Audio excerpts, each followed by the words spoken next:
Last video में हमने discuss किया था विस्थापन, वेग और त्वरण का ग्राफीय निरूपण। और आज हम डिस्कस करने वाले हैं सरल आवर्ती दोलक की ऊर्जा। सरल आवर्ती दोलक की ऊर्जा क्या होती है, ये कितने प्रकार की है, विस्थापन और समय के साथ इन ऊर्जाओं का ग्राफिकल रिप्रेजेंटेशन और रिलेशन क्या होता है, इसके बारे में हम आज इस वीडियो में डिस्कस करने वाले हैं। तो हम यहां पर बात कर रहे थे सरल आवर्ती दोलक की ऊर्जा। सरल आवर्ती दोलक जिस बल के अंतर्गत गति करता है, जिस बल के प्रभाव में गति करता है, वो प्रत्यानयन बल होता है। और प्रत्यानयन बल एक संरक्षी बल होता है। संरक्षी बल क्षेत्र या संरक्षी बलों के प्रभाव में जब कोई वस्तु गति करती है तो उसमें दो प्रकार की ऊर्जाएं होती है। कौन कौन सी? गतिज ऊर्जा और स्थितिज ऊर्जा। जब वस्तु गति करती है तो गति के कारण उसमें संचित या निहित ऊर्जा गतिज ऊर्जा होती है, जबकि संरक्षी बल क्षेत्र में स्थिति के कारण जो ऊर्जा होती है वह स्थितिज ऊर्जा होती है। तो हम यहां पर बात कर रहे हैं सरल आवर्ती दोलक की ऊर्जा के बारे में। फर्स्ट हम बात करते हैं सरल आवर्ती दोलक की स्थितिज ऊर्जा। सरल आवर्ती दोलक की स्थितिज ऊर्जा मीन्स पोटेंशियल एनर्जी। और सेकेंड हम बात करते हैं सरल आवर्ती दोलक की गतिज ऊर्जा। गतिज ऊर्जा मीन्स काइनेटिक एनर्जी। स्थितिज ऊर्जा क्या होती है? जब कभी भी कोई वस्तु संरक्षी बल क्षेत्र में गति करती है तो संरक्षी बल द्वारा किए गए कार्य का ऋणात्मक मान स्थितिज ऊर्जा के रूप में संचित हो जाता है। और इसलिए EP मीन्स स्थितिज ऊर्जा, potential energy, that is equal to -W by conservative force, यानी संरक्षी बल द्वारा किए गए कार्य का ऋणात्मक मान माइनस फॉर्मूले का W कहां से कहां तक? 0 से लेकर y विस्थापन तक। और ये क्या है? F conservative, F dy। यहां पर F जो है वो प्रत्यानयन बल है और प्रत्यानयन बल को हम -ky के द्वारा रिप्रेजेंट करते हैं। इसलिए EP that is equal to minus integration -ky dy। और ये हो गया हमारे पास 0 to y, minus minus plus k constant bar means plus k integration from 0 to y dy। y का पावर 1 है और इसलिए EP equal to k y power 1 means 1 plus 1 upon 1 plus 1, 0 to y। और ये वैल्यू हो गई हमारे पास EP equal to k y square by 2 from 0 to y और equal to half k y square. Means स्थितिज ऊर्जा EP equal to half k y square. और ये इक्वेशन नंबर 1। ये हमारे पास एक रिलेशन आया जो स्थितिज ऊर्जा और विस्थापन के मध्य संबंध बताता है। अब हम अच्छी तरह से जानते हैं कि किसी भी सरल आवर्ती दोलक का जो विस्थापन समीकरण होता है वो y equal to a sine omega t के द्वारा व्यक्त होता है। और यदि ये वैल्यू यहां पर पुट कर दी जाए तो स्थितिज ऊर्जा का समय के साथ जो संबंध होगा वह हाफ के a sine omega t whole square means equal to half के a square sine square omega t। और ये इक्वेशन नंबर 2। इस प्रकार स्थितिज ऊर्जा के बारे में हम बात करें तो स्थितिज ऊर्जा का y के साथ संबंध यानी formula EP equal to half k y square और स्थितिज ऊर्जा का t के साथ संबंध EP इक्वल टू हाफ के a square sine square omega t, equation number 2। Second है गतिज ऊर्जा। और गतिज ऊर्जा क्या होती है? Half mv square. यहां पर हम v जिसके बारे में बात करें, v वेलोसिटी यानी वेग है सरल आवर्ती दोलक का, जिसकी वैल्यू y के पदों में और t के पदों में अलग अलग होती है। इसलिए अगर हम बात करें गतिज ऊर्जा की तो E k that is equal to half m v square, और v क्या है, velocity, v equal to omega root of a square minus Y square. ये किसकी वैल्यू है, वेग की, और वेग का ये मान यहां पर रखें तो e के का वैल्यू हमारे पास प्राप्त होता है e के equal to half M omega root of a square minus Y square whole square equal to half M omega square A square minus Y square. M omega square that is equal to k, और के क्या है, spring नियतांक या फिर प्रत्यानयन बल नियतांक। तब ये वैल्यू होगी हमारे पास ई के इक्वल टू हाफ के ए square minus Y square, equation number 1। ये गतिज ऊर्जा का y के साथ रिलेशन है। y की वैल्यू या v की वैल्यू डायरेक्ट अगर हम t के पदों में रखें तो v equal to a omega cos omega t होता है। कैसे होता है, y equal to a sin omega t, we know, और अगर इसको डिफरेंशिएट करें dy by dt that is equal to v, तब ये वैल्यू आती है a omega cos omega t। अगर ये वैल्यू हम यहां पर रखें तब e के equal to half m a omega cos omega t whole square, it means half m a square omega square cos square omega t, m into omega square that is equal to k, it means e के equal to half k a square cos square omega t, और ये t के पदों में गतिज ऊर्जा का समीकरण। तो हम यहां पर बात कर सकते हैं स्थितिज ऊर्जा क्या है, y के पदों में स्थितिज ऊर्जा Ep equal to half k y square है, और t के पदों में स्थितिज ऊर्जा Ep इक्वल टू हाफ के ए square sine square omega t है। यहां पर देखिए y के पदों में गतिज ऊर्जा की वैल्यू E के इक्वल टू हाफ के ए स्क्वायर माइनस वाई स्क्वायर, और t के पदों में गतिज ऊर्जा हाफ के ए square cos square omega t है। अब हम नेक्स्ट स्थितिज ऊर्जा और गतिज ऊर्जा का विस्थापन और समय के साथ ग्राफिकल रिप्रेजेंटेशन देखेंगे। स्थितिज ऊर्जा और विस्थापन के मध्य ग्राफ, जैसा कि हम जानते हैं स्थितिज ऊर्जा का y के साथ जो संबंध होता है Ep equal to half k y square होता है। अब यदि हम y की डिफरेंट वैल्यूज के साथ Ep की डिफरेंट वैल्यूज फाइंड करके और उनके बीच में ग्राफ ड्रॉ करें, जैसे y की वैल्यू अगर हम 0 रखते हैं तो यहाँ पर y इक्वल टू 0 पर Ep का वैल्यू 0 हो जाता है। यदि हम यहाँ पर y का वैल्यू माइनस a रखें तो माइनस a का whole square plus a square होगा, इसलिए Ep का वैल्यू क्या होगा, हाफ के a स्क्वायर हो जाएगा। और इसी तरह से अगर हम यहाँ पर प्लस a रखते हैं y का वैल्यू, तब भी ये वैल्यू क्या होगी, हाफ के a स्क्वायर होगी। और इस स्थिति में यदि हम ग्राफ ड्रॉ करते हैं, ये 0, ये y का पॉजिटिव वैल्यू जिसको हम प्लस a ले लेते हैं, ये y, और यहां पर y का नेगेटिव वैल्यू, और ये वैल्यू हमारे पास माइनस है। जैसे कि हम देख रहे हैं 0 पर किसका वैल्यू 0, y के 0 वैल्यू पर Ep का वैल्यू कितना है, 0, मींस एक पॉइंट हमारे पास ये हो गया। प्लस a जब रखा जाता है तो Ep का वैल्यू कितना है, मैक्सिमम, और यहां पर हम इसको Ep ले लेते हैं, और Ep का मैक्सिमम वैल्यू जो है वह हाफ के a स्क्वायर के इक्वल है, ये वैल्यू। अब यहां पर ये मैक्सिमम वैल्यू है किस पर, प्लस a पर। किसकी प्लस है, y की वैल्यू जब प्लस a है तब Ep का वैल्यू कितना है, हाफ के a स्क्वायर, मींस 0 पर 0 और प्लस a पर हाफ के स्क्वायर।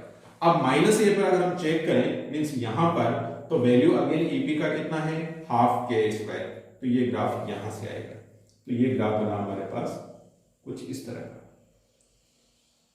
और इसे देखें तो ये ग्राफ किस तरह का है, वेल, और इसीलिए इसे क्या कहा जाता है, पोटेंशियल वेल यानी विभव रूप कहा जाता है। Ep वाई ग्राफ, जिसे क्या कहते हैं, विभव हुक, पोटेंशियल वेल। क्लियर? इस प्रकार से हम ईपी और वाई के मध्य ग्राफ बना सकते हैं और वह ग्राफ जो है वह इस तरह का आता है। अब यहां पर हमें दो चीजें देखने की है, ईपी मींस एक्स और ये वाई। यदि दो राशियों के मध्य संबंध इस प्रकार का हो कि किसी एक राशि की अधिकतम घात 1 और दूसरी की 2 हो, तो उन दोनों के मध्य जो ग्राफ बनता है वह ग्राफ एक परवलय का ग्राफ बनता है। इसलिए ईपी और वाई के मध्य ग्राफ एक परवलय बन गया। क्लियर? तो यहां पर ईपी और वाई के मध्य हम इस तरह से ग्राफ ड्रॉ कर सकते हैं। इसी तरह से हम ग्राफ देखेंगे गतिज ऊर्जा एवं विस्थापन के मध्य ग्राफ, गतिज ऊर्जा विस्थापन ग्राफ।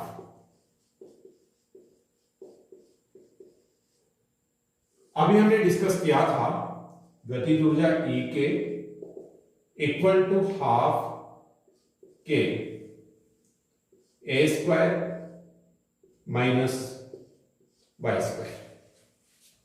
यदि यहां पर हम y की डिफरेंट वैल्यूज लें और उनके लिए E की वैल्यू फाइंड करें, y इक्वल टू 0 मीन्स यहां पर अगर 0 रखते हैं तो वैल्यू क्या आएगी, हाफ के ए स्क्वायर। नेक्स्ट, यदि हम यहां पर माइनस ए वैल्यू रखते हैं तो माइनस ए का होल स्क्वायर ए स्क्वायर होगा और A square minus A square equal to क्या आ जाएगा, 0। मीन्स एक्सट्रीम नेगेटिव कंडीशन पर गतिज ऊर्जा की वैल्यू क्या है, 0। अगर हम यहां पर प्लस ए रखते हैं मीन्स प्लस ए, तब स्थिति होगी हमारे पास A square means A square minus A square that is equal to 0, means ये वैल्यू भी 0 हो जाती है। और अब अगर हम ग्राफ ड्रॉ करते हैं y और E के बीच, तो ये हमने ले लिया E के मीन्स गतिज ऊर्जा और ये ले लिया हमने y पॉजिटिव और ये माइनस y डायरेक्शन। यहां पर हमने माइनस ए एक्सट्रीम कंडीशन ले ली और यहां पर हमने प्लस ए एक्सट्रीम कंडीशन ले ली। जब हमारे पास y का वैल्यू 0 है तब E के का वैल्यू मैक्सिमम है और ये मैक्सिमम वैल्यू कितनी है, that is equal to half के ए स्क्वायर। लेकिन यहां पर देखें तो ये वैल्यू कितनी है, 0 और यहां पर भी वैल्यू कितनी है, 0। तो ये ग्राफ किस तरह का बनेगा, ये ग्राफ कुछ इस तरह का होता है। इस तरह से स्थितिज ऊर्जा और विस्थापन के मध्य ग्राफ और गतिज ऊर्जा और विस्थापन के मध्य ग्राफ जस्ट एक दूसरे के अपोजिट होते हैं। और अगर इन दोनों ग्राफ्स को हम एक साथ देखें तो ये ग्राफ कुछ इस तरह के बन जाते हैं ऐसे। और यहां पर ये जो वैल्यू हमारे पास आ रही है, ये वाला वैल्यू मींस ये किसको रिप्रेजेंट करता है, ईपी को, और ये किसको रिप्रेजेंट करता है, ईके को। और ये जो वैल्यू है सभी बिंदुओं पर ये ईटी को रिप्रेजेंट करती है। ईटी का मतलब क्या है, कुल ऊर्जा, ईके क्या है, गतिज ऊर्जा, और ईपी क्या है, स्थितिज ऊर्जा। नेक्स्ट हम डिस्कस करेंगे स्थितिज ऊर्जा का समय के साथ ग्राफ और गतिज ऊर्जा का समय के साथ ग्राफ। अभी थोड़ी देर पहले हमने एक फॉर्मूला डिराइव किया था, ईपी इक्वल टू हाफ के ए square sine square omega T. ये क्या है, स्थितिज ऊर्जा और ये समय, यानी स्थितिज ऊर्जा और समय के मध्य संबंध इस प्रकार का होता है। अब वापस हम देखेंगे कि टी की डिफरेंट वैल्यूज के साथ एपी की डिफरेंट वैल्यूज किस प्रकार की प्राप्त होती है और फिर उन दोनों के मध्य ग्राफ क्या बनता है। टी की हम डिफरेंट वैल्यूज यहां पर देखें और फिर हम फाइंड करेंगे omega T sign square omega T और फिर ईपी का वैल्यू, जो कि हम कई बार डिस्कस कर चुके हैं, लेकिन फिर भी हम दोबारा से यहां पर देख लेते हैं। टी का value 0, t/4, t/2, 3t/4 and capital T. जब ये वैल्यू 0 होती है, ओमेगा का value 2 pi upon capital T into 0 means ये वैल्यू 0 हो जाती है। ये वैल्यू π/2, ये पाई 3π/2 और ये 2 पाई। क्लियर? अब sine 0 that is equal to 0 means ये टोटल वैल्यू क्या होगी 0। साइन पाई बाय 2 पर साइन स्क्वायर ओमेगा टी का value means sine square pi by 2 का वैल्यू क्या होगा +1 और +1 का होल स्क्वायर क्या होगा again 1। Sine pi that is equal to 0, sine 3 pi by 2 that is equal to -1 और -1 का होल स्क्वायर क्या होगा +1 and sine 2 pi means sine 0 that is equal to 0। अब EP का वैल्यू क्या है हाफ के a square sine square omega T और साइन स्क्वायर ओमेगा टी का वैल्यू यहां कितना आ रहा है 0। 0 को हाफ के स्क्वायर से मल्टीप्लाई करेंगे तो क्या वैल्यू आएगी 0। 1 से मल्टीप्लाई करेंगे क्या होगा हाफ के a स्क्वायर अगेन 0 हाफ के a square and this 0। It means EP और T के मध्य अगर हम ग्राफ ड्रॉ करें तो बिल्कुल उसी तरह से हम देखेंगे EP का वैल्यू और EP का ये मैक्सिमम वैल्यू हाफ के a स्क्वायर, यहां पर ये वैल्यू हमारे पास 0, ये नेगेटिव डायरेक्शन, ये y का वैल्यू सॉरी ये t का value 0, t/4, t/2, 3t/4 and capital T। We know t equal to 0 पर मींस यहां पर EP का वैल्यू कितना आ रहा है 0 मींस ग्राफ यहां से स्टार्ट होगा। t/4 पर वैल्यू कितनी आ रही है हाफ के स्क्वायर मींस ये वैल्यू यहां पर। t/2 पर वैल्यू अगेन क्या है 0 तो ये वैल्यू हो गई 0। 3t/4 पर वैल्यू क्या आएगी 3t/4 पर वैल्यू हाफ के square means maximum and capital T पर वैल्यू क्या आएगी अगेन 0 मींस ये फॉर्म। अब यहां पर ग्राफ ड्रॉ करें तो ये ग्राफ कुछ इस तरह का बनता है ऐसे और यहां पर फिर ये मैक्सिमम वैल्यू और ये मिनिमम वैल्यू। तो ये किसका ग्राफ बना स्थितिज ऊर्जा और समय के मध्य ग्राफ और ये ग्राफ कुछ इस तरह का बन रहा है।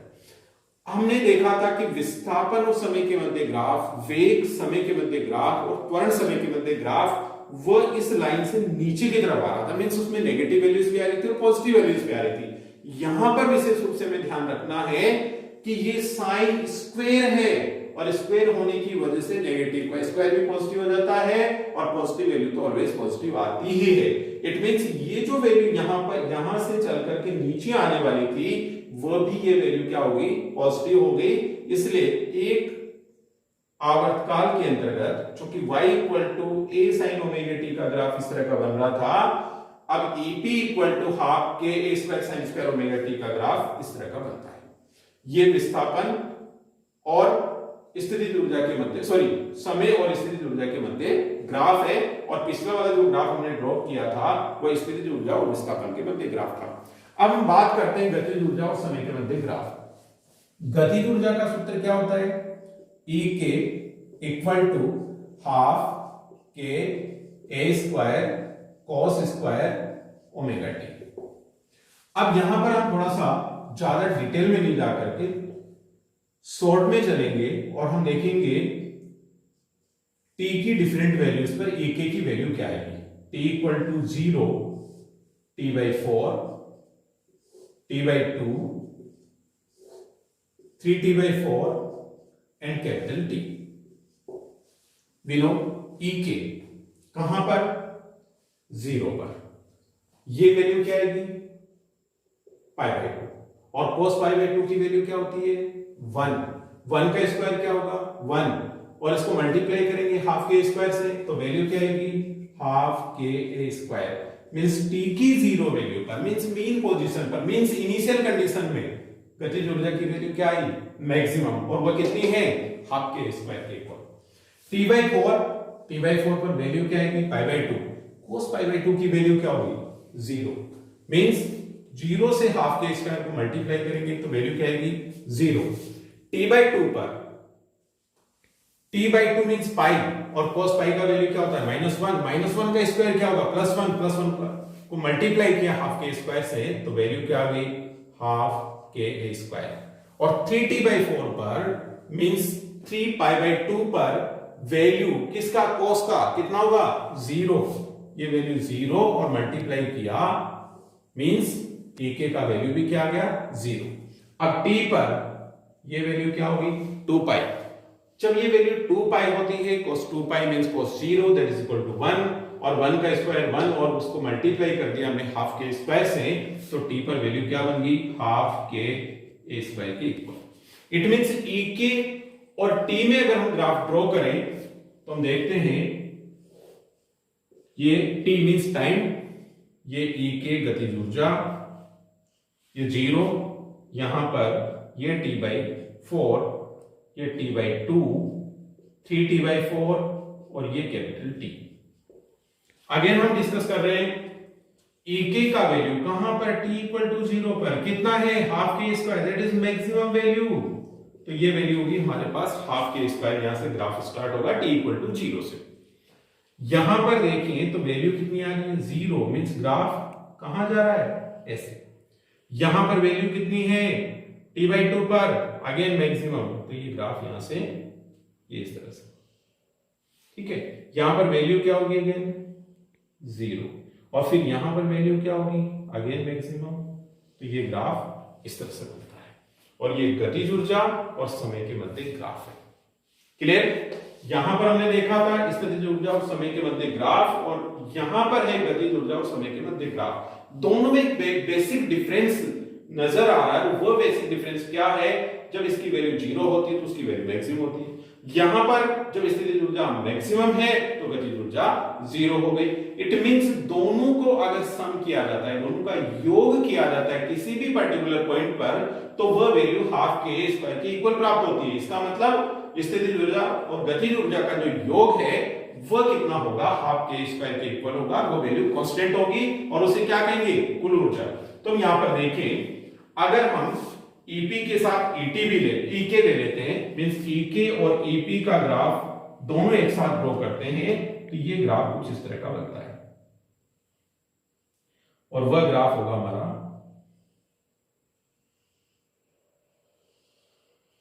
इस तरह का। और अगर हम यहां से चलें तो ये एक कांस्टेंट वैल्यू हमारे पास आ रही है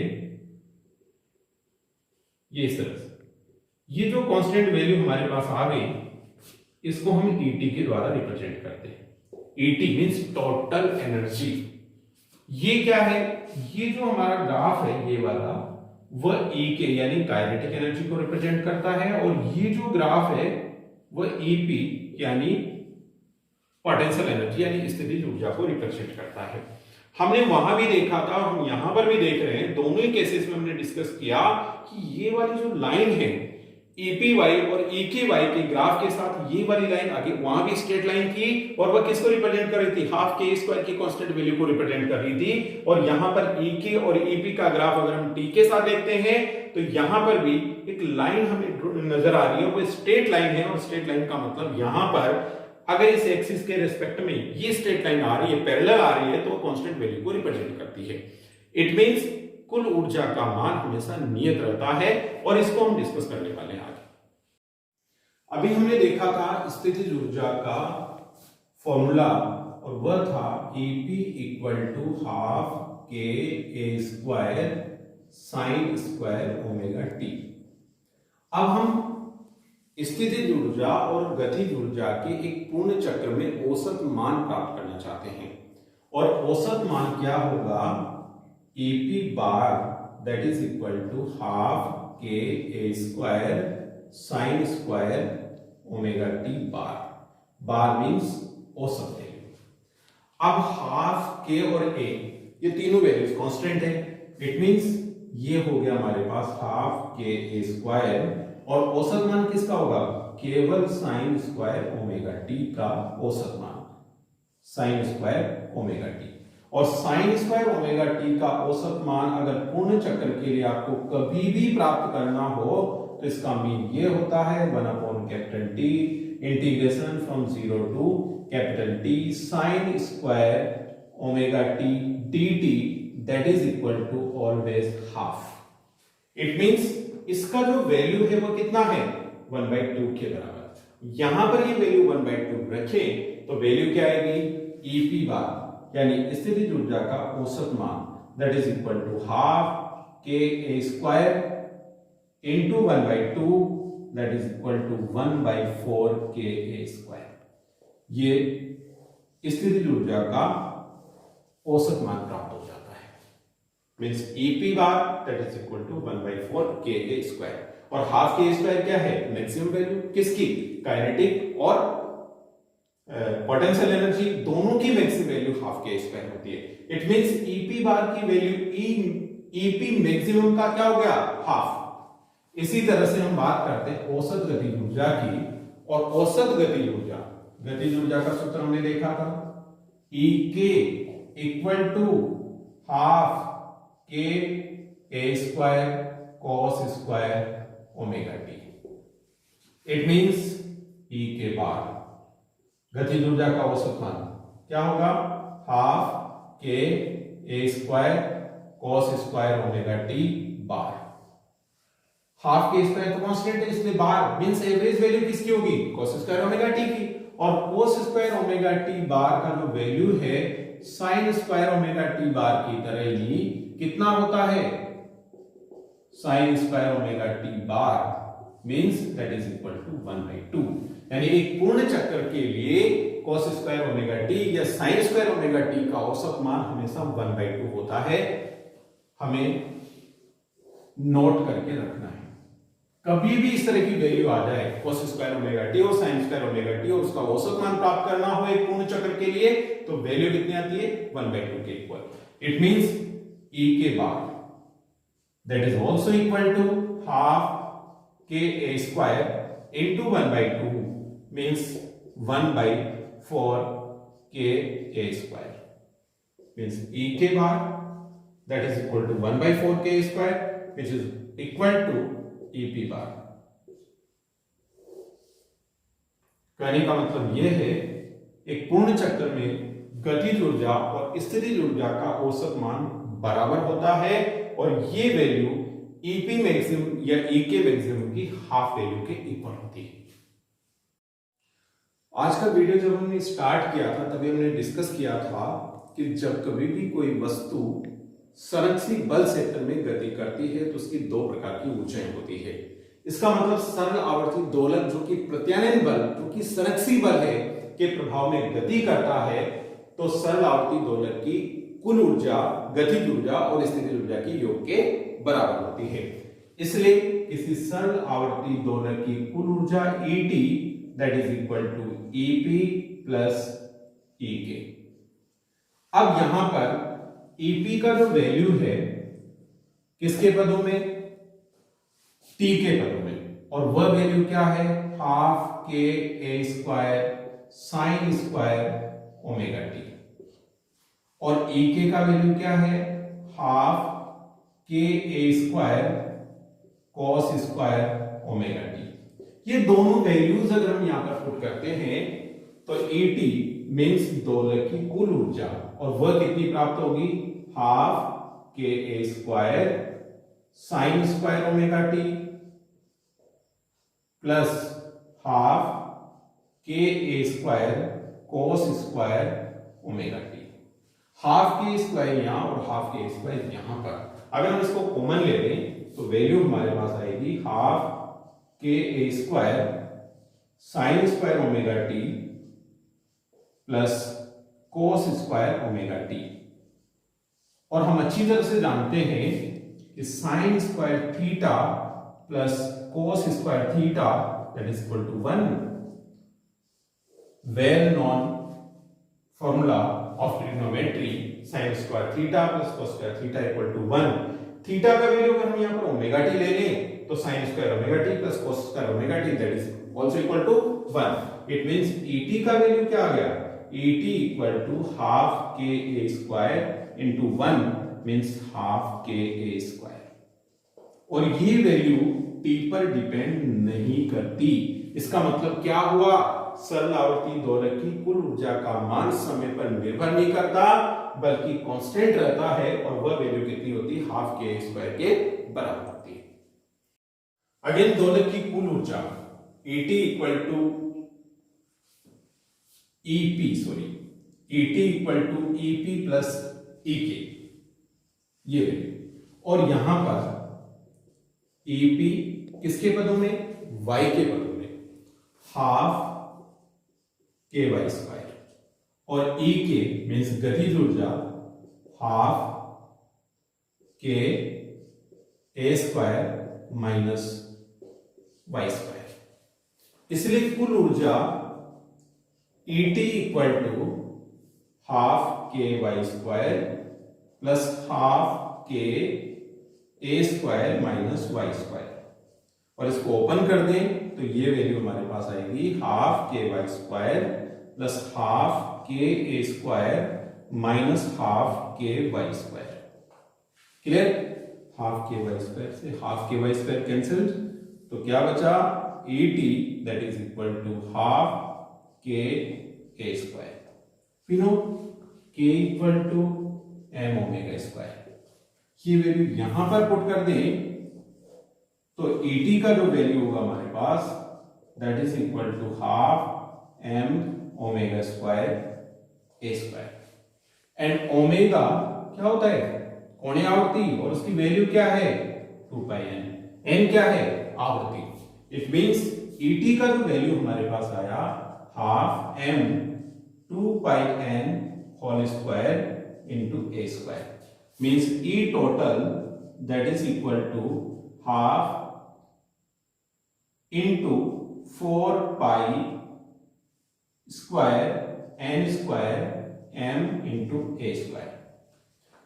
4 2 से कैंसिल होगा, क्या बचा 2 pi square M N square ए स्क्वायर। ईटी का जो वैल्यू है 2 पाई स्क्वायर, ये तो कांस्टेंट वैल्यू है, एम पर डिपेंड करता है, एन पर डिपेंड करता है, ए पर डिपेंड करता है, और ये डिपेंडेंसी किस तरह की होती है, E total directly proportional to M. इसका मतलब सरल आवर्ती दोलक का द्रव्यमान यदि बढ़ता है तो उसकी कुल ऊर्जा का मान बढ़ जाता है। इसी तरह से E total that is directly proportional to N square. N square आवृत्ति की वैल्यू बढ़ती है तो कुल ऊर्जा का मान आवृत्ति के वर्ग यानी स्क्वायर की फॉर्म में इंक्रीज हो जाता है। और इसी तरह से E T directly proportional to a square, और ए क्या है, आयाम, यानी आयाम का स्क्वायर ईटी के डायरेक्टली प्रोपोर्शनल होता है। और इस प्रकार से किसी भी सरल आवर्ती दोलक की कुल ऊर्जा दोलक के द्रव्यमान, दोलक की आवृत्ति और दोलक के आयाम पर निर्भर करती है। अभी भी थोड़ी देर पहले हमने डिस्कस किया था, याद होगा, EP bar that is equal to E के bar that is equal to 1/4 के ए स्क्वायर। और अभी भी हमने ईटी का वैल्यू देखा है, ईटी क्या है, हाफ के ए स्क्वायर। इट मींस ईपी बार जो कि हाफ 1/4 के ए स्क्वायर के इक्वल है that is equal to E के बार। ये किसके इक्वल होगा, अगर ईटी को 2 से डिवाइड कर दिया जाए तो ये वैल्यू ईटी/2 के इक्वल हो जाता है। और इस प्रकार से हम इनमें रिलेशन बना सकते हैं। एक पूर्ण चक्र में स्थितिज ऊर्जा का औसत मान या गतिज ऊर्जा का औसत मान कुल ऊर्जा का आधा होता है।